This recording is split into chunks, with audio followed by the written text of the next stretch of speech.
వైవిధ్యమైన చిత్రాలకు care of address దర్శకుడు క్రిష్ జాగర్లముడి. గమ్యం, వేదం వంటి క్లాసిక్ సినిమాలతో తనకంటూ ఒక ప్రత్యేక గుర్తింపు తెచ్చుకున్న ఆయన అనుష్క, ఘాటి తర్వాత కొత్త ప్రాజెక్టు ప్రకటించలేదు. ఆ మధ్య ఓ హీరోయిన్ ఓరియంటెడ్ సినిమా చేస్తున్నాడని టాక్ రాగా అందులో నిజం లేదని కొట్టిపారేశారు క్రిష్. అయితే తాజాగా ఆయన మళ్ళీ తన మూలాల్లోకి వెళ్తున్నట్లు తెలుస్తుంది. భారీ బడ్జెట్ సినిమాల తర్వాత హృదయానికి హత్తుకునే ఒక అందమైన కథతో ప్రేక్షకుల ముందుకు రాబోతున్నట్లుగా సమాచారం.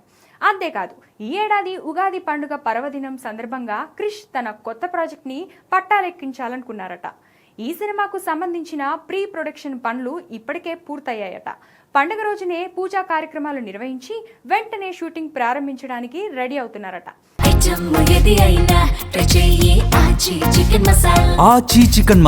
అయితే ఈ సినిమాలో 4 హీరోలు, 4 హీరోయిన్లు ప్రధాన పాత్రలో కనిపించినట్లుగా టాక్. విశేషం ఏంటంటే ఈ 8 మంది కూడా అంతా కొత్తవారేనట. కానీ ప్రతి పాత్రకు కథలో సమాన ప్రాధాన్యత ఉంటుందని తెలుస్తుంది. ఈ సినిమా కథాంశం ప్రధానంగా స్నేహం, జీవితం మరియు భావోద్వేగాల చుట్టూ తిరుగుతుందట. నేటి తరం యువత ఆలోచనలు, వారి మధ్య ఉండే బంధాలు మరియు జీవితంలో ఎదురయ్యే మలుపులను చాలా సహజంగా చిత్రంలో చూపించబోతున్నారట. ఒక రకంగా ఇది క్రిష్ మార్క్ ఎమోషన్స్ తో కూడిన సినిమా అనే చెప్పాలి. అయితే ఈ వార్తలో ఎంతవరకు నిజముందనేది తెలియాలంటే అధికారిక ప్రకటన వచ్చే వరకు వెయిట్ చేయాల్సిందే.